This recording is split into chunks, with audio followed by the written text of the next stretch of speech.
C'était en 1989. Alexander Zaldostanov, un dentiste de 27 ans vivant en URSS, se trouvait à un carrefour. Il avait deux options, soit construire une carrière sûre dans la dentisterie, soit suivre sa passion pour la moto. Mais en URSS, les activités sociales étaient interdites. Alors le jeune Zaldostanov fit l'impensable. Il fonda un club de motards et l'appela les Loups de Nuit et se révolta contre l'État. Mais en quelques années seulement, le même club qui défiait l'URSS la protégeait. Voici l'histoire des Loups de Nuit, la version de Poutine des Hells Angels. C'était au milieu des années 1980.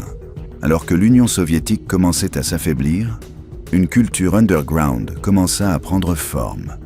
De jeunes hommes sur de vieilles motos soviétiques se rassemblaient lors de concerts de rock interdits et de fêtes secrètes. Pour eux, c'était un rare goût de liberté, dans un pays où la musique et le style occidentaux étaient interdits. Ils parcouraient les rues de Moscou sur leurs motos cabossées, souvent poursuivis par la police qui les considérait comme des fauteurs de troubles. À la fin des années 1980, ils s'étaient déjà taillé une place dans la scène underground de la ville. Mais le tournant arriva en 1989, lorsque les réformes de la perestroïka de Mikhaïl Gorbatchev assouplirent les restrictions dans toute la société soviétique. What changed Mikhail Gorbachev? What made you able to turn a place that didn't have freedom into freedom? What did it to you? Soudain, des groupes qui opéraient autrefois dans le secret pouvaient se montrer au grand jour. Parmi eux se trouvait un dentiste de 29 ans, nommé Alexander Zaldostanov. Connu sous le nom de « le chirurgien », il utilisa cette nouvelle liberté pour former un club de motards qu'il appela les Loups de Nuit. Il eut cette idée dans les années 1980, lorsqu'il avait passé du temps à Berlin. Là, il observa de près la structure et la fraternité des clubs de motards occidentaux. Inspiré, il retourna à Moscou avec une vision, mêler la culture motarde à une identité distinctement russe. Sous sa direction, les Loups de Nuit adoptèrent des vestes en cuir, des écussons et des règles strictes d'adhésion, mais ajoutèrent leur propre touche de nationalisme, de christianisme orthodoxe et de nostalgie soviétique. Au début, les loups étaient des rebelles contre le système soviétique lui-même. Mais en 1991, tout changea. En août 1991, des éléments durs de l'armée soviétique lancèrent un coup d'État contre Gorbatchev. Les foules envahirent les rues pour défendre la démocratie. Et parmi elles se tenaient les Loups de Nuit, prenant parti pour les manifestants et aidant à défendre le Parlement russe. Ce moment marqua leur transformation de hors-la-loi en marge à acteurs politiques et ouvrit la porte à la coopération avec l'État. Idéologie, valeurs et activités. Au cœur de l'identité des Loups de Nuit se trouve le nationalisme russe. Pour eux, l'Occident représente la décadence morale et une menace pour la société russe. En revanche, ils promeuvent le christianisme orthodoxe, la loyauté envers le Kremlin et la nostalgie du passé soviétique, en particulier la victoire soviétique pendant la Seconde Guerre mondiale. Ces idées façonnent leur discours, leurs rassemblements et leurs spectacles publics soigneusement mis en scène. Une de leurs traditions les plus visibles est l'organisation de rassemblements massifs de motos et de festivals patriotiques. Chaque année, ils dirigent le Victory Day Ride, célébrant le triomphe de l'armée rouge sur l'Allemagne nazie. Ces parcours traversent souvent les frontières de pays comme la Biélorussie, la Slovaquie et même l'Allemagne, transformant l'événement à la fois en spectacle et en déclaration politique. Structure, adhésion et règles internes. Les Loups de Nuit ressemblent davantage à une organisation centrée autour d'un seul homme. Et Alexander, le chirurgien, Zaldostanov, en est le sommet. En plus d'être le leader, il est la voix et le stratège du groupe.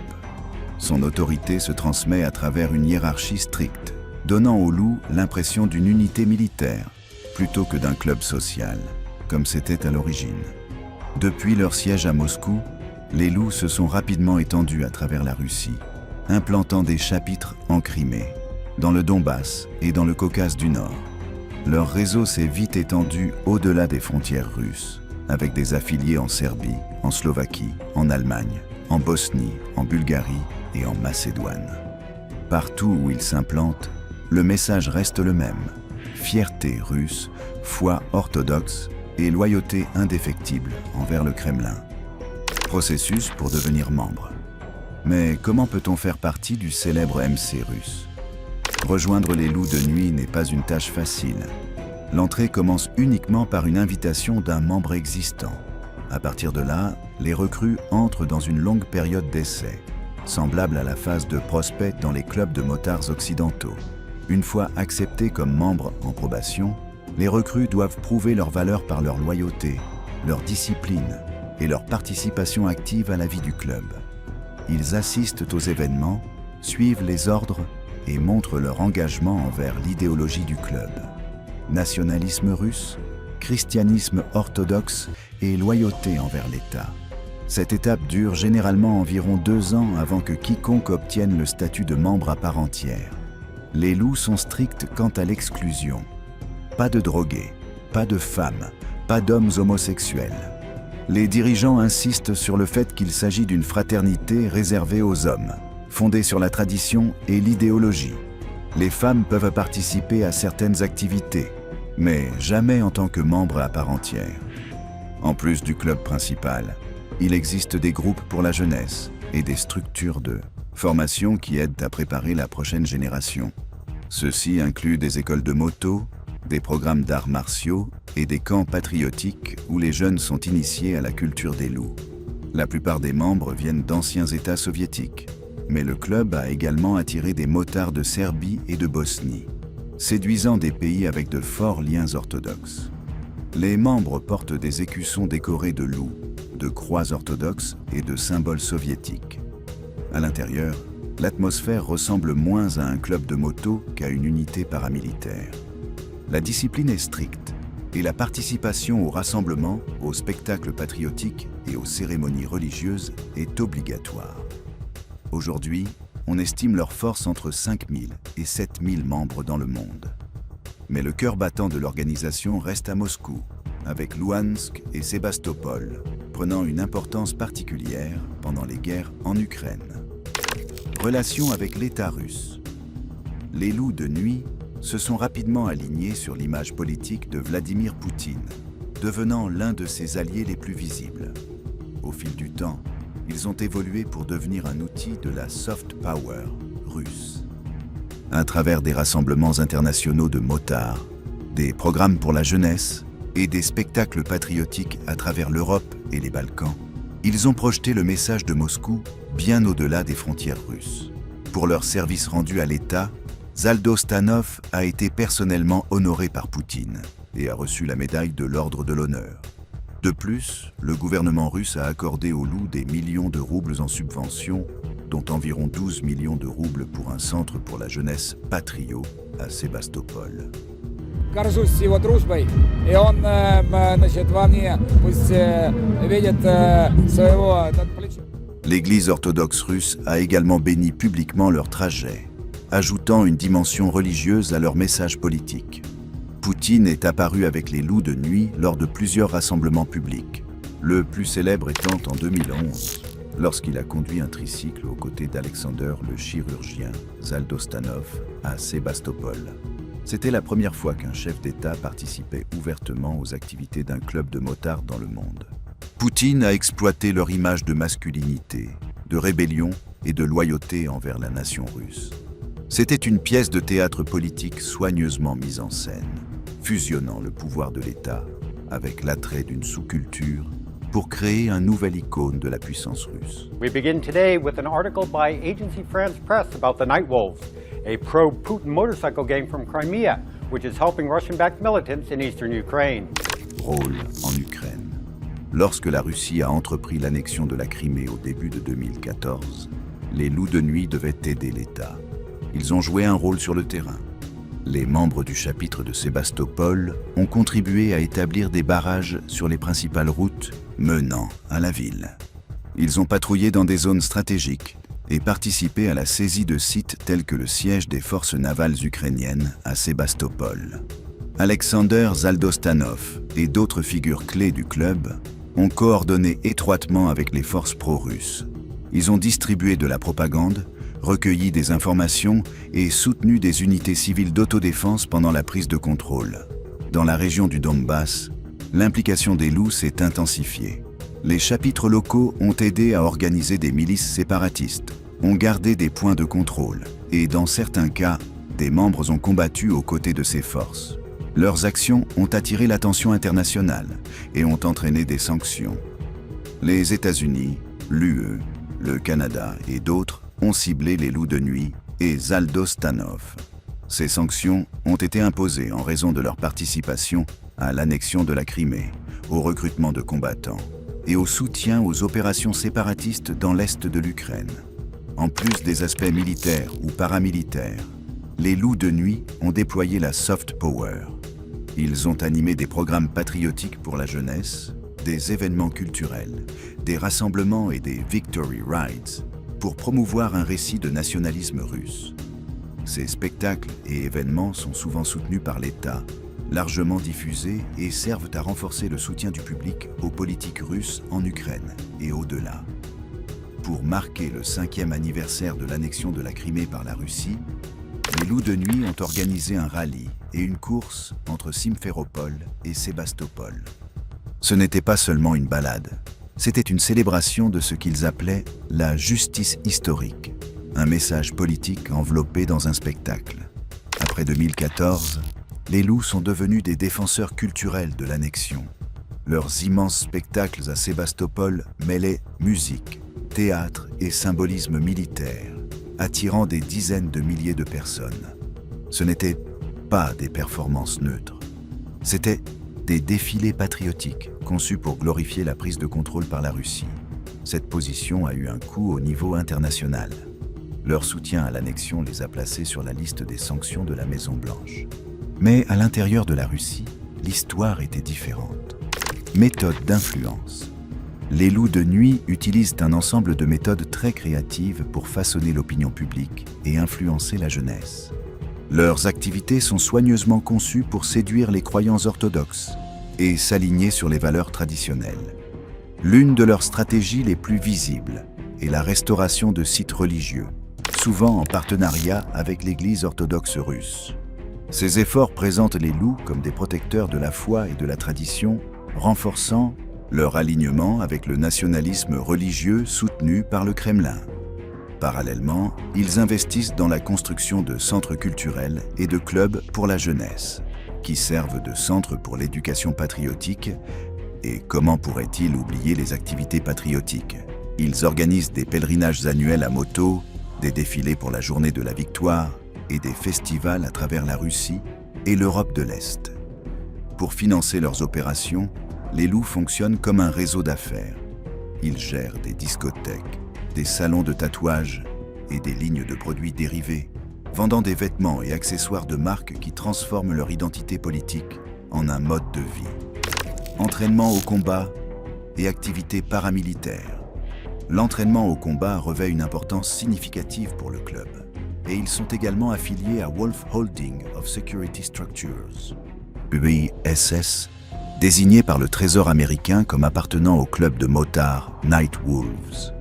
Il fournit des formations en arts martiaux et tactiques militaires non seulement aux Russes, mais aussi aux forces de l'ordre, aux militaires étrangers et aux communautés russophones à l'étranger. En Crimée, WHSS gère une unité de formation à l'autodéfense. Théoriquement, il s'agit de camps pour la défense civile. Cependant, les preuves et les sanctions suggèrent que l'entraînement comprend des instructions de type militaire et est utilisé pour soutenir les opérations paramilitaires et de sécurité sur le territoire ukrainien occupé par la Russie. WHSS offre également plus que de la formation.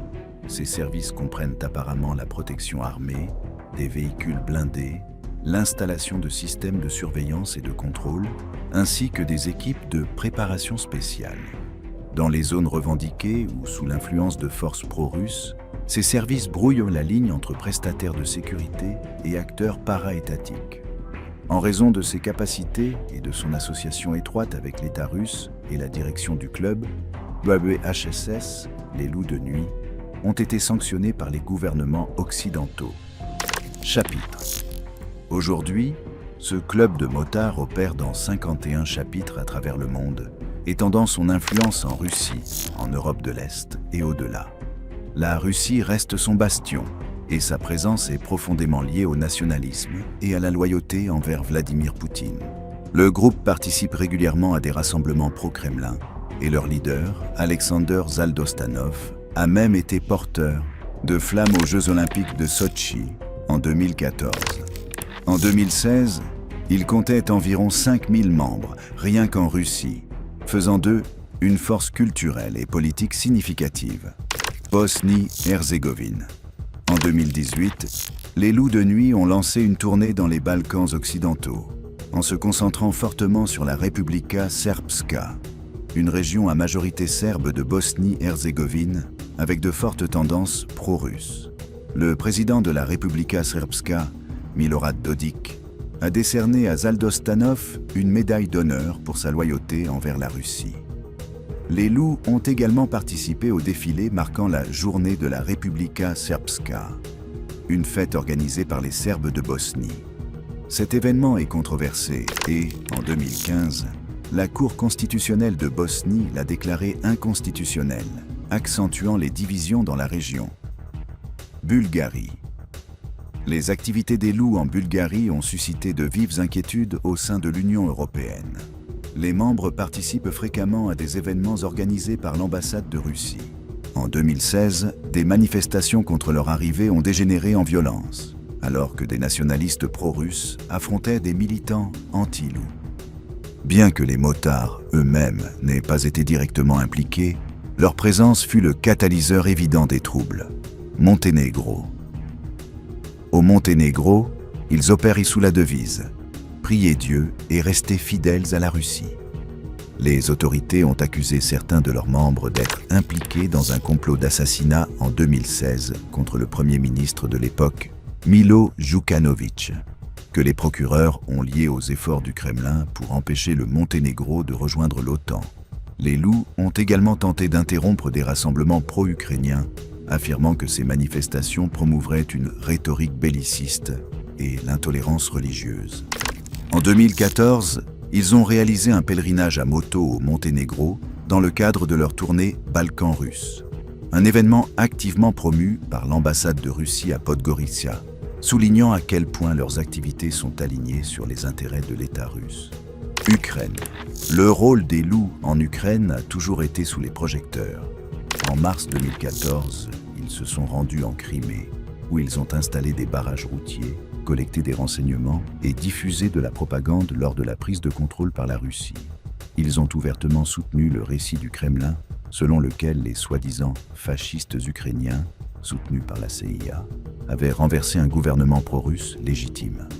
Après l'annexion, les Loups de Nuit ont reçu un contrat de sécurité municipale à Bakhchisaray, leur accordant une autorité sur la police locale et les programmes d'éducation patriotique pour la jeunesse, compte tenu de leur loyauté avérée et de leur implication directe en Crimée. On croit largement que les Loups ont continué à jouer un rôle dans l'invasion russe de l'Ukraine en 2022, même si leurs activités sont moins publiquement reconnues. Un outil de puissance douce russe. Jusqu'à présent, ils sont passés d'un simple club de motards à un proxy de l'influence du Kremlin. Leurs balades, spectacles et camps pour jeunes peuvent ressembler à de la culture motarde, mais ils font également office de théâtre politique. Une grande partie de leur message tourne autour des récits de victoire de la Seconde Guerre mondiale, reliant la Crimée et le Donbass à une justice historique. Aujourd'hui, ils représentent une puissance douce sur roue, projetant la vision du monde de Moscou à travers l'Europe. Membre prominent, Alexander Zaldostanov, le chirurgien. Fondateur et leader incontesté, Zaldostanov reste le visage des Loups de Nuit. Né en 1963 à Kirovohrad, URSS, aujourd'hui Ukraine, d'un père ukrainien et d'une mère médecin russe, sa famille a passé du temps en Crimée avant de s'installer à Moscou. Au-delà de son surnom médical, il est surtout connu pour avoir transformé le club en un vecteur de propagande du Kremlin. Décoré de l'Ordre de l'Honneur par Vladimir Poutine, sanctionné par l'UE et interdit en Europe, sous sa direction, Les loups sont passés d'outsiders rebelles à nationalistes soutenus par l'État. Vitali Kishkinov, le procureur. Kishkinov dirige la branche du Donbass après avoir précédemment commandé la section de Luhansk. Intransigeant, il fusionne culture motarde et séparatisme militant. En 2019, il a reçu une médaille de guerre de la République populaire autoproclamée de Luhansk, où il siège désormais au Conseil du peuple. Connu pour ses discours nationalistes enflammés, il applique un code d'exclusion. Pas de femmes, pas d'hommes homosexuels, pas de toxicomanes. Il est sous sanction de l'UE pour avoir sapé l'intégrité territoriale de l'Ukraine. Sergei Komarov, moustique. Membre de la section de Luhansk, Komarov est reconnu pour son parcours militaire auprès des milices séparatistes pro-russes. Né en dehors de Moscou, il a combattu comme tankiste lors des guerres de Tchétchénie, une expérience qui a laissé des cicatrices durables. Parmi les autres loups, il est connu pour son énergie et sa convivialité. Mais son passé reflète la transformation du club d'une sous-culture motarde en combattant en première ligne.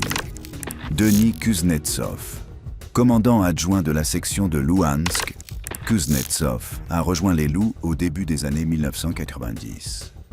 Après les manifestations de Maïdan en 2013-2014, qu'il considérait comme un coup d'État soutenu par l'Occident, il a quitté sa famille à Moscou pour rejoindre l'annexion de la Crimée par la Russie. Sous sa direction, les loups ont installé des points de contrôle, patrouillé à Sébastopol et se sont armés pour la prise de contrôle. Kuznetsov a ensuite admis « Je suis l'une des millions de raisons pour lesquelles la Crimée a été annexée. Les États-Unis ont sanctionné le groupe pour ses activités. » Ramzan Kadyrov, le puissant leader tchétchène et loyaliste de Poutine, a été fait membre honoraire et a reçu le statut de chef de branche. Son association élève les loups au-delà de la culture motarde, les alignant sur le projet ultranationaliste plus large de la Russie. Controverse et critique. Les loups de nuit ont longtemps été critiqués pour leur nationalisme d'extrême droite, leur rhétorique anti-LGBT et leur nostalgie soviétique. L'utilisation de portraits de Staline lors de leur rassemblement est saluée par leurs partisans comme un hommage à l'histoire, mais vue par les critiques comme une réécriture de la répression. Leurs activités ont eu de réelles conséquences. En 2014, les États-Unis ont sanctionné le groupe et son leader, Alexander Zaldostanov, pour avoir menacé la souveraineté de l'Ukraine. Le Canada les a mis sur liste noire en 2015 et l'UE a suivi en 2022. La Pologne a bloqué leur Victory Day Ride de 2015 sur la Crimée, tandis que l'Allemagne a également tenté de les interdire avant qu'un tribunal de Berlin ne revienne sur cette décision. Les sections locales ont également tiré la sonnette d'alarme. En Slovaquie, les autorités ont infligé une amende au groupe pour avoir construit un complexe fortifié avec des véhicules blindés. Comment leurs partisans les perçoivent? Ils peuvent sembler rebelles aux yeux de leurs détracteurs, mais leurs partisans les considèrent comme des patriotes, pas des criminels. Pour eux, ils forment une armée spirituelle, défendant l'histoire, la foi et les traditions de la Russie. Leurs rassemblements, camps pour la jeunesse et concerts, sont présentés comme des célébrations culturelles, non comme de la politique. Les critiques, surtout en Occident, voient autre chose. Un outil paramilitaire déguisé en club de motards, diffusant la propagande du Kremlin et l'intolérance sous couvert de patriotisme. En Russie, ils sont des héros culturels. À l'extérieur, ils sont sanctionnés et interdits. Cette division fait des loups un reflet de la Russie elle-même, admirée par certains, craint par d'autres. Les loups de nuit ont commencé comme un club de motards, mais aujourd'hui ils représentent une fusion de culture, de politique et de pouvoir. Leur histoire montre comment les sous-cultures peuvent évoluer en instruments de l'État.